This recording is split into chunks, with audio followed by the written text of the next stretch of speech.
Jaiswal coaching centre पर powered by शिक्षा ही प्रकाश है। दोस्तों सभी लोग जानते हैं बाल विकास टॉपिक में डेली 4 से 5 प्रश्न जो है समावेशी शिक्षा के टॉपिक से पूछे जा रहे हैं।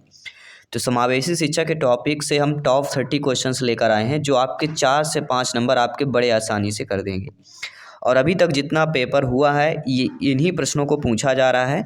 तो ध्यानपूर्वक समझिएगा जिनको भी 4-5 नंबर समावेशी शिक्षा के टॉपिक को क्लियर करना है। तो सभी लोग ध्यानपूर्वक समझिएगा और A to Z हम क्वेश्चंस करेंगे और वही क्वेश्चंस रहेंगे जो एग्जाम में लगातार पूछे जा रहे हैं। प्रश्न यहाँ पे दिया गया है कि समावेशी शिक्षा का शब्द का अर्थ क्या होता है। अनुसूचित जाति या अनुसूचित जनजाति के बच्चों की शिक्षा, समान बच्चों के साथ विकलांग बच्चों की शिक्षा, या कह सकते हैं कि बहुकक्षीय व्यवस्था में शिक्षा, या अल्पसंख्यक समूहों के बच्चों की शिक्षा। तो समावेशी शिक्षा शब्द का अर्थ क्या हो जाएगा यहाँ पे कि समान बच्चों के साथ साथ विकलांग बच्चों को भी शिक्षा देना ही समावेशी शिक्षा कहलाता है।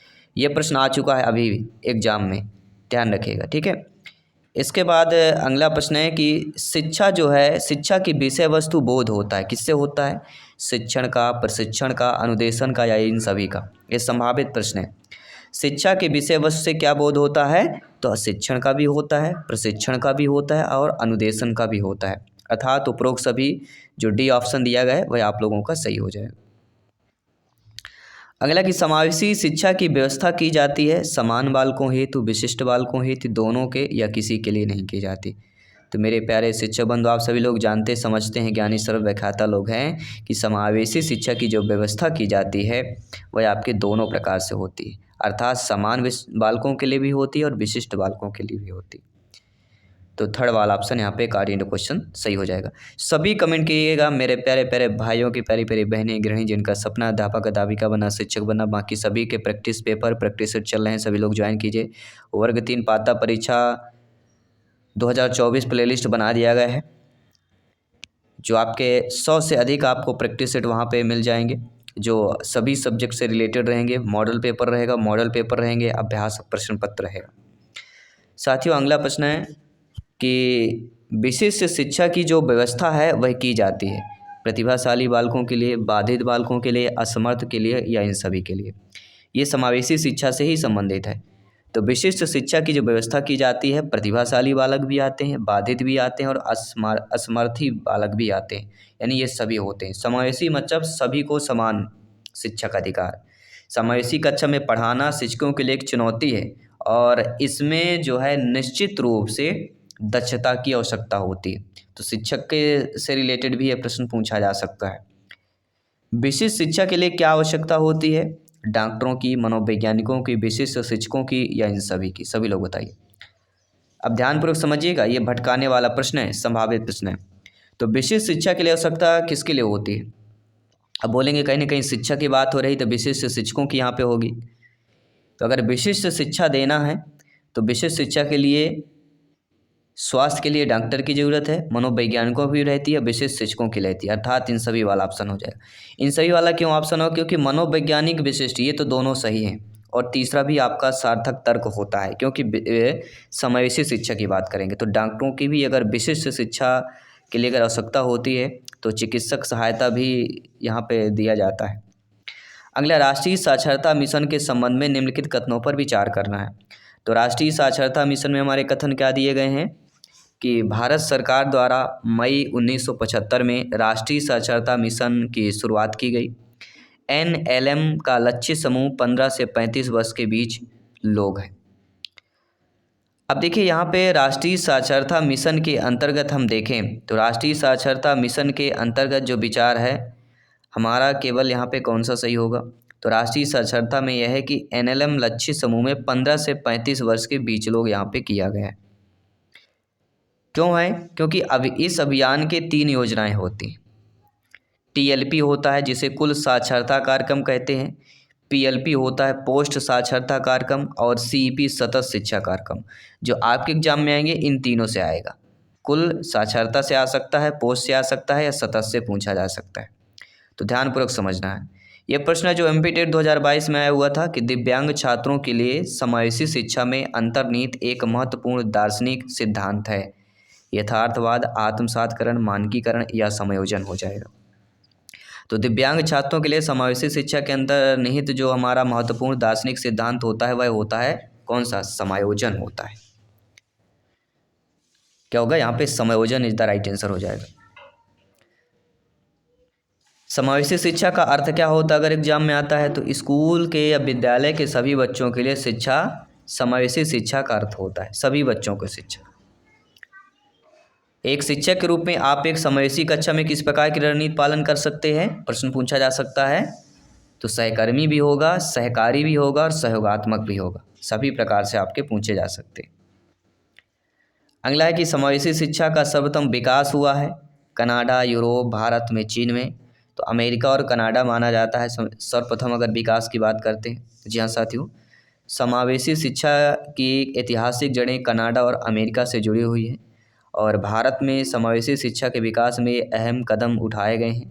कोठारी आयोग 1966, इस आयोग ने नियमित स्कूलों में विकलांग बच्चों को शिक्षित करने पर महत्वपूर्ण जोर दिया है। प्रश्न आ गया, किस आयोग ने नियमित स्कूलों में विकलांग बच्चों को शिक्षित करने के लिए महत्व जोर दिया? तो कोठारी आयोग, याद रखिएगा, ये संभावित प्रश्न है। इसके साथ आता है विकलांग बच्चों के लिए एकीकृत शिक्षा, जिसे हम ICDC बोलते हैं। यह कार्यक्रम 1974 है। भारत सरकार ने यह कार्यक्रम शुरू किया था और इसका मकसद है समान स्कूलों में विकलांग बच्चों के लिए शैक्षिक अवसर मुहैया कराना। IEDC याद रखिएगा। फिर अगला आता है शिक्षा अधिकार अधिनियम, दिव्यांगजन अधिकार। यह अधिनियम है RPWD एक्ट 2016। इन अधिनियमों में यह सुनिश्चित किया कि हर बच्चे को शिक्षा मिले और मुख्य धारा के स्कूलों में शामिल हो। और पिछली बार भी पूछा गया कि पिछड़े या वंचित बच्चे कौन कहलाते हैं? तो मंद अधिगमकर्ता जो बच्चे होते हैं पिछड़े और वंचित बच्चे कहलाते हैं। समावेशी शिक्षा शब्द का अर्थ क्या होता है? तो समान बच्चों के साथ विकलांग बच्चों की शिक्षा जो है यह समावेशी शिक्षा का अर्थ हो जाएगा। ये अभी पूछा भी गया है अभी आपके एग्जाम में 2024 में। समावेशी शिक्षा का कौन सा सिद्धांत नहीं है? सभी के लिए समानता और समान अवसर, अच्छी तरह से शैक्षिक योजना का निर्माण करना, विशिष्ट शैक्षणिक रणनीतियों का उपयोग या व्यक्तिगत भिन्नता के प्रति संवेदनशीलता नहीं होना। तो समावेशी शिक्षा का जो सिद्धांत, पहले ये जानना जरूरी कि कौन कौन होंगे। तब समावेशी शिक्षा में सभी के लिए समानता, समान अवसर देना, यानी कि समान शैक्षिक अवसर, अच्छी तरह से शैक्षिक योजना का निर्माण करना, ये भी सही है। विशिष्ट शैक्षिक रणनीतियों का उपयोग करना, ये भी सही है। व्यक्तिगत विभिन्नता के प्रति संवेदनशील नहीं होना, तो यह सिद्धांत नहीं होगा, क्योंकि व्यक्तिगत भिन्नता के प्रति संवेदनशील होना यह समावेशी शिक्षा का सिद्धांत है और नहीं होना यह नहीं होगा। ठीक है, तो सभी लोग अच्छे तरीके से समझ गए होंगे। सभी बच्चों के खान पान संबंधी ज़रूरतों का ध्यान रखना, ये भी समावेशी होगा। तो सभी बच्चे जहाँ दिया रहेगा, समावेशी का मतलब होता है सभी बच्चे, किसी एक विशिष्ट तौर पर नहीं लिया जाएगा। ठीक है, अगला दृष्टिबाधितों का राष्ट्रीय संस्थान कहाँ है? नागपुर, देहरादून, कानपुर, चंडीगढ़। तो अगर दृष्टिबाधित राष्ट्रीय संस्थानों की बात करते हैं तो देहरादून आता है, सभी लोग जानते समझते होंगे। इसके बाद आता है कि बाधितों हेतु सहायक उपकरणों का निर्माण होता है नई दिल्ली में, कानपुर में, पटना में, भोपाल में। तो अभी तो जहाँ तक कानपुर में हो रहा है, तो बी ऑप्शन यहाँ पे सही हो जाएगा। अगला बुद्धिलब्ध का प्रत्यय किसने दिया है? तो बुद्धिलब्ध से भी अभी 1-2 प्रश्न पूछे जा रहे हैं। तो बुद्धिलब्ध में भी आपका समावेशी का शिक्षा का जो है कंबाइन हो सकता है, यानी एक समावेशी कक्षा में सूचना को किस तरह से प्रस्तुत करना चाहिए, ये भी प्रश्न है। और ये पूछा गया है अभी आपके एग्जाम में कि समावेशी कक्षा में सूचना को किस तरह जो है प्रस्तुत करना चाहिए। किस तरह से प्रस्तुत करना चाहिए? तो बहुल रूप से, बहुल रूप मतलब बहुधा रूप में प्रस्तुत करना चाहिए।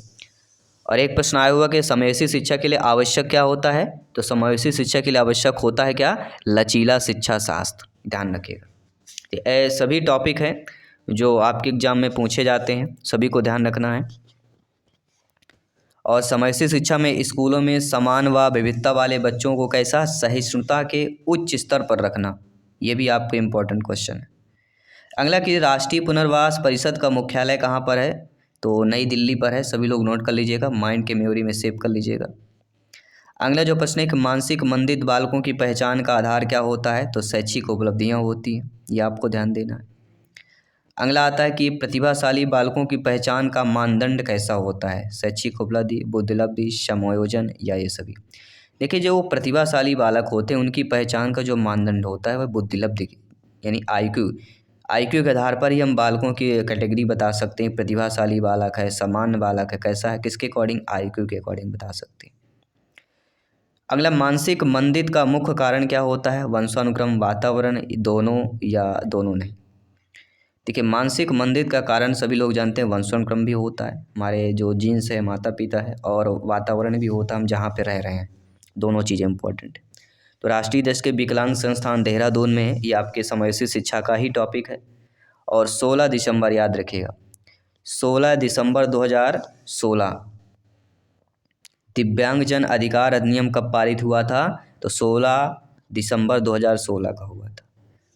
और समावेशीकरण की सफलता के लिए संवेदनशीलता की आवश्यकता होती है, ये भी आपको ध्यान देना है। आइए बात करते हैं अगले प्रश्न की। अपंग बालक की पहचान का आधार क्या होता है, कैसे जान पाएंगे कि यह अपंग बालक है, बुद्धिलब्धि के आधार पर, शारीरिक के बाधित, अधिगम असमर्थी या समायोजन पे। देखिए अपंग हम किसे बोलते हैं, अपंग उसे बोलते हैं जो शारीरिक तरह से बाधिक होता है। तो अपंग बालक की पहचान शारीरिक बाधिक। सभी लोग समझ रहे हैं, सभी लोग कमेंट करते रहिएगा, फीडबैक करते रहिएगा। मानसिक मंदित बालकों की श्रेणी क्या होती है, शारीरिक बाधिक, अधिगम, मानसिक या संवेगात्मक।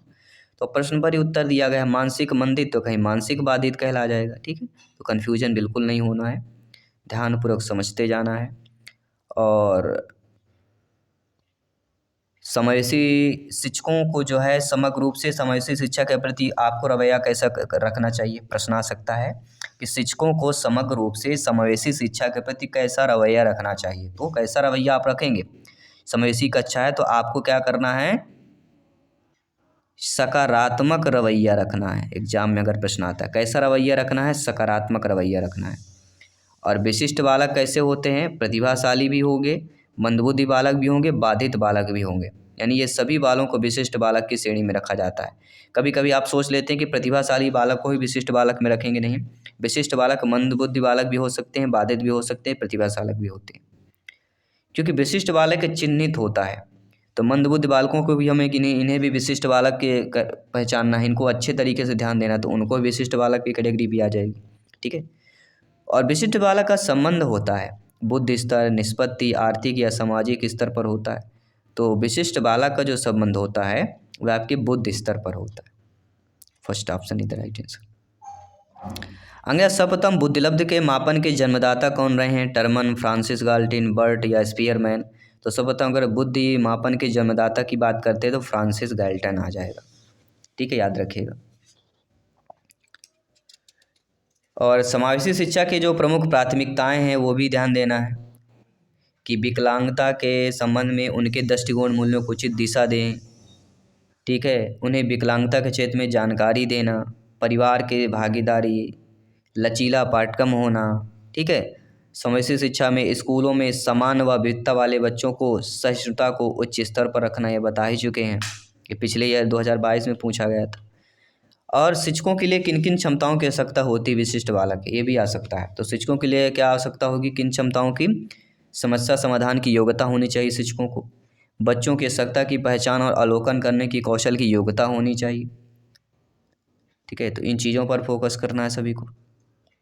एक समावेशी विद्यालय मान लीजिए, उस पर जो विद्यार्थी होते हैं उनकी क्षमता की परवाह के बिना सभी के अधिगम परिमाणों को सुधार करने के लिए प्रतिबद्ध होता है, ध्यान रखिएगा।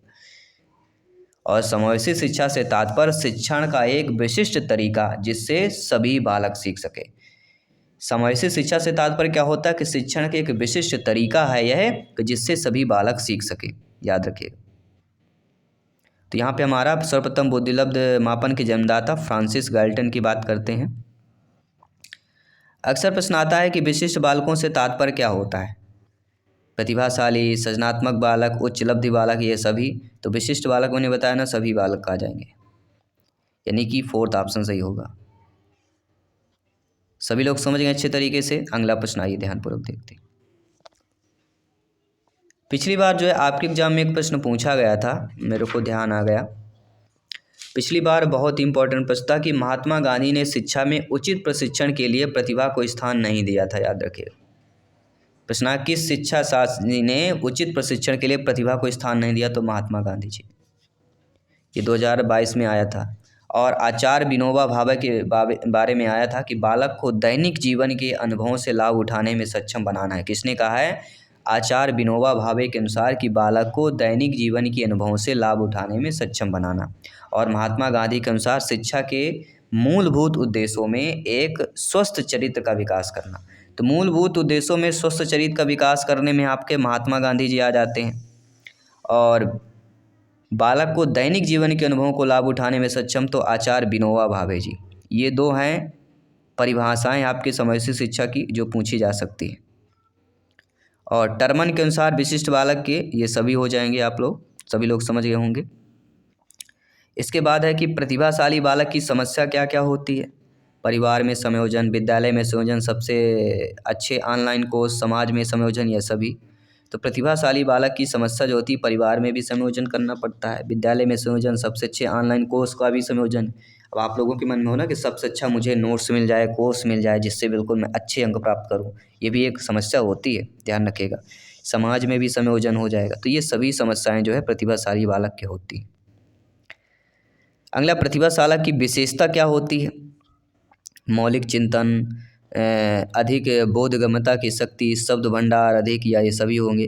प्रतिभाशाली बालक की जो विशेषता होती है ये सभी हो जाएंगे, ठीक है। इसके बाद जो अगला प्रश्न है, बहुत ही अच्छा प्रश्न यहाँ पे दिया गया है कि प्रतिभाशाली बालकों को शिक्षा व्यवस्था का स्वरूप कैसा होता है? विशिष्ट विद्यालय, विशिष्ट पाठ्यक्रम, योग्य अध्यापक, तो ये सभी हो जाएंगे। क्योंकि प्रतिभाशाली बालक है तो विशिष्ट विद्यालय, विशिष्ट पाठ्यक्रम, योग्य अध्यापक, ये सभी व्यवस्था होनी चाहिए, यानी योग्य अनुरूप कहलाया जाता है। अगला कि अधिगम असमर्थी बालकों की विशेषता क्या होती है? चेतना की कमी, स्मृति की कमी, संवेगात्मक प्रतिरोध, यह सभी हो जाएगा। तो अधिगम असमर्थी बालकों की विशेषता होती है चेतना में भी कमी होती है, स्मृति की कमी होती है, संवेगात्मक प्रतिरोध हो सकता है। तो ये सभी कारण रीजन है अधिगम असमर्थी बालकों की। अगला जो प्रश्न दिया गया कि अधिगम अक्षमता वाले बालकों की पहचान आप निम्नलिखित में से किसके द्वारा करेंगे? बुद्धि परीक्षण का संचालन करके, उनकी शारीरिक बनावट देकर, उनकी लिखने की पुस्तिका को देखकर, यह देखकर कि वे दूसरे से कितना झगड़ा करते हैं। तो जो अधिगम अक्षमता वाले बालक होते हैं उनकी पहचान करना एक शिक्षक के रूप में, तो बुद्धि परीक्षण का आप क्या करेंगे? संचालन करेंगे। ना आपको शारीरिक बनावट देखना है, ना उसके लिखने की पुस्तिका देखना है, ना ही दूसरे बच्चों को झगड़ा या लड़ाई ये चीज़ देखना है। ये सारे नेगेटिव हैं। पॉजिटिव क्या है? बुद्धि परीक्षण का संचालन करके। और तीसरा प्रश्न यहाँ पे क्या पूछा जा रहा है कि विशेष आवश्यकता वाले या बिना विशेष आवश्यकता वाले छात्रों पर दिए जाने वाला विशेष ध्यान क्या कहलाता है? एकीकृत, सामान्य शिक्षा, उपचारात्मक शिक्षा या विशेष शिक्षा।